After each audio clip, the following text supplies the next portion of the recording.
sama mo naman ako. Di ka pwede doon. Bawal bata doon. Eh, di magka-costume ako. Nang matanda? Oo! Ay, naku, ate, ako na lang isama mo. Ay, sige na, please. Sama mo na ako. Isa ka pa.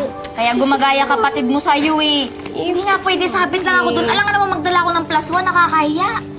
Eh, di ba friends naman kayo ni Patrick? Eh, di i-text mo siya. Oh, sabihin mo, hindi ka pwede lumabas hanggang wala kang kasama. Ginawa mo pa akong sinungaling. Maricar, hindi. Okay? Final answer na yun. Ate. At kahit naman pumayag si Patrick, hindi naman ako papayag dahil masyado ka pang bata para sa mga bagay na yon. Okay? Okay na?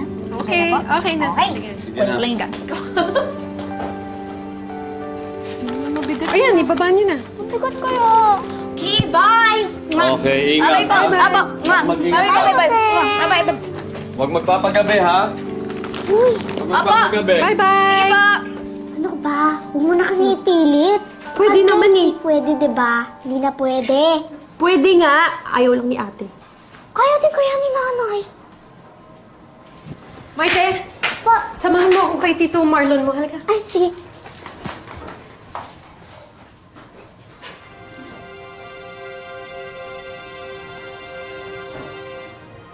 Kasi Patrick.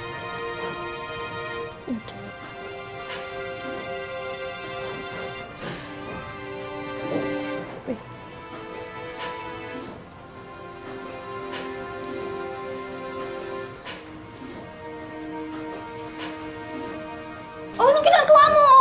Bakit mo pinapakailaman ng cellphone ko, Maricar? Oo, ay mag-react? Makikitext lang naman ako. Ay, di sana nagpaalam ka sa akin. Akin to eh. Dapat nagpapaalam ka. Grabe ka, ate.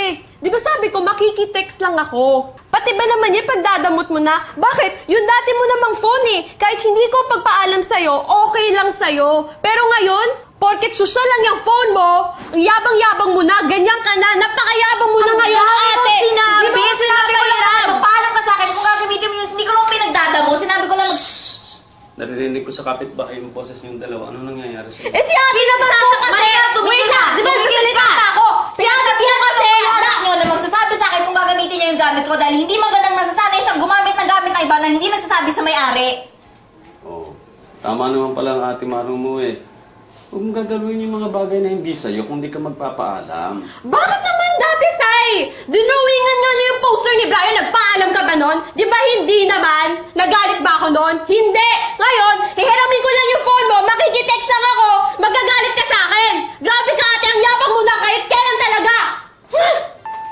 Maricar! Ewan ko sa'yo!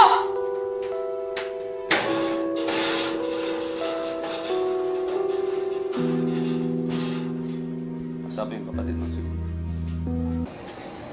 Nak. Hindi maganda yung pa-walk-out na yan, ha? Sorry po, Tay. Hindi ko lang po talaga napigilan eh. Kasi naman, Tay eh. Bakit ba lagi na lang si ate yung tama? Bakit siya ba yung mas panganay? Siya yung kakampihan mo? Eh ako naman yung tunay mong anak, di ba? Di naman si Ate Maro. Uy. Totoo naman, Tay eh. Huwag ka nga nagsasalita ng ganyan. Hindi maganda yung tasik mo na ganyan, ha? Pantay-pantay yung pagtingin ko sa inyong lahat. Tsaka totoong anak ang turing ko kay Maru. Ate mo yun. Totoong ate mo yun. Huwag ka nag-iisip ng ganyan. Wala akong pinapaboran sa inyo, ha? Ano ka ba? Mahal na mahal ka ng Ate Maru mo. Alam mo yun. Lahat ng ginagawa niya, lahat ng sinasabi niya sa'yo, anak, para sa'yo yun. Para sa kabutihan mo yun. Kaya huwag kang magdaramdam sa Ate Maru mo. Ano ka ba? Kasi naman, Tay eh. Totoong ate mo yan, ha? Huwag ka nag-iisip ng ganyan. Hindi mo nararamdaman kung gano'n kamahal ng ate Maru mo? Ha?